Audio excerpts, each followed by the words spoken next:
우리나라 사람들은 북한 문제에 신경을 굉장히 많이 쓰는데요. 무엇보다 가장 큰 착각은 북한이 문제가 심각하고 이 때문에 미국이 북한을 많이 신경 쓴다고 생각하는 점이에요. 일단 미국은 우리나라 북한에 그렇게 관심이 없습니다. 미국에 있어서 대외 관심사 중 북한은 1순위가 아니에요. 북한도 사실 이것 때문에 자꾸 어그로 끄는 거예요. 관심을 받아야 어떻게든 미국을 협상 테이블에 앉히고 그래야 뭐라도 얻어내니까. 미국의 대외 문제 중 가장 큰 관심사가 바로 이란입니다. 더 중요하게는 이란의 핵 개발이에요. 정확히는 이란을 견제하면서 아랍권에서도 빠져나와서 중국으로 급축을 움직여서 G2 싸움에서 승리하는 것이 가장 큰 관심사인 것이죠. 이 전략을 오바마 때 피보트 에이시아라고 했었습니다. 피보트 아시아, 피봇은 아시죠? 농구에서 피봇. 이에 대해서는 일본이 수출 규제를 하는 진짜 이유 편에서도 알아본 바 있었죠. 그래서 미국이 가장 신경 쓰는 나라가 바로 이란입니다. 북한을 신경 쓰는 이유는 북한이 중요해서가 아니라 북한이 이란처럼 될까봐 신경 쓰는 거예요. 이란은 나라가 크기 때문에 실제로 핵 개발 가능성과 파괴력이 있는 나라죠. 그리고 석유도 있고요. 북한은 핵 기술은 있어도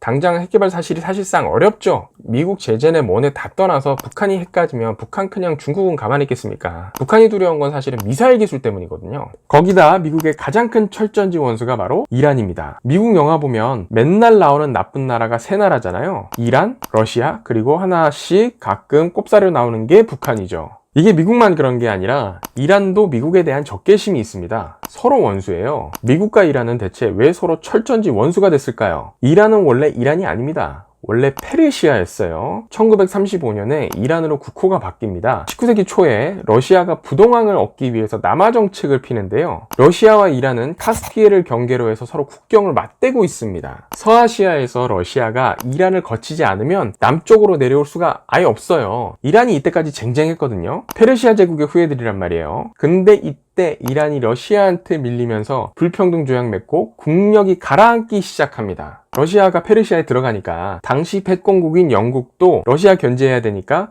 페르시아에 숟가락 바로 얹는 거죠. 두 나라가 이란의 군대를 끌고 들어와서 90년간 이란에 내정 간섭을 합니다. 한 나라가 90년간 외세의 간섭을 받으면 당연히 민족주의 사조가 득세하겠죠. 우리나라가 누구보다 잘 알죠. 우리는 일본이 2차 대전 패전국이었잖아요. 그래서 해방이라도 됐었죠. 영국은 2차 대전 승전국이거든요. 이란은 빠져나갈 방법이 없는 거예요. 러시아는 나중에 러시아 혁명이 터지면서 물러가는데 영국은 러시아가 빠지니까 경쟁자가 없잖아요. 그래서 영국이 이란에 아예 눌러 앉아서 본격적으로 식민지 만들려고 했었습니다. 근데 이란 내 반발이 너무 심하니까 영국이 앞잡이를 세워놓고 빠져나갑니다. 그 앞잡이로 시작된 것이 바로 이름을 한 번 정도는 들어봤을 팔레비 왕조입니다. 나쁘게 말하면 팔레비 왕조는 애초에 자자손손 대대로 매국노인 거예요. 우리나라 왕인데 우리나라가 아니라 자기 뒤봐주는 남의 나라, 지네 기득권만 생각하는 거죠? 우리도 익숙하죠. 영국도 이게 인도를 상대하면서 사실은 굉장히 진이 많이 빠졌거든요. 해가 지지 않는 나라라고 하면서 전 세계에 식민지가 있지만 그 식민지를 다 관리하는 것도 사실 능력이거든요. 근데 이게 잘 안 된다는 걸 자기들도 본격적으로 안 거예요. 그러면서 앞잡이를 세워놓고 단물 빠는 전략만 취하는 거죠. 결국은 중요한 건 돈이니까. 이란의 가장 큰 저주가 뭘까요? 재미있게도 이란의 가장 큰 저주는 바로 석유였습니다. 이란은 1900년대 초에 페르시아 시절에 중동 최초로 유전이 터집니다. 즉 세계대전이 한창인 때, 석유 열강들이 마음대로 사람 죽이고 그럴 때, 식민지 전쟁 한창이고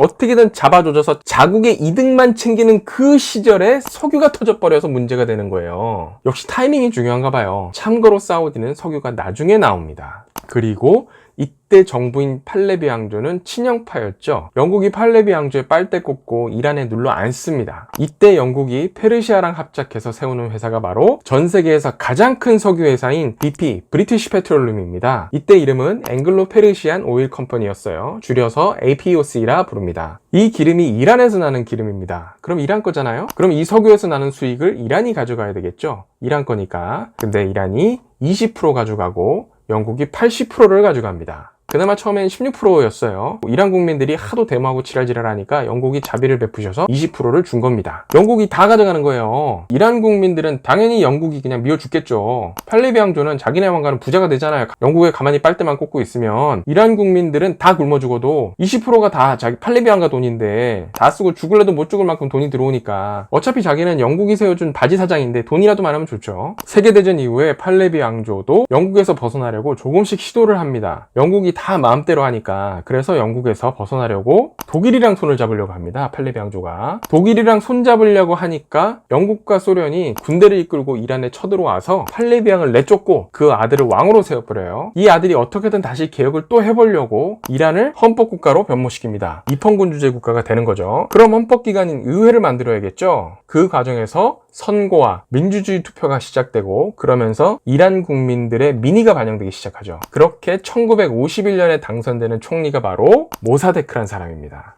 여기까지 정리하면 이란에 석유 나니까 영국이 와서 빨대 꽂고 팔레비 왕조는 영국에 또 붙어먹고 그런 거죠. 하지만 영국이 내정 간섭 심하니까 왕조에서 헌법 세우고 입헌군주제 국가로 변모합니다. 그리고 민주주의 투표를 해서 모사데크라는 총리를 세웁니다. 이 모사데크가 이란 역사에서 대단히 중요한 사람입니다. 근데 미국이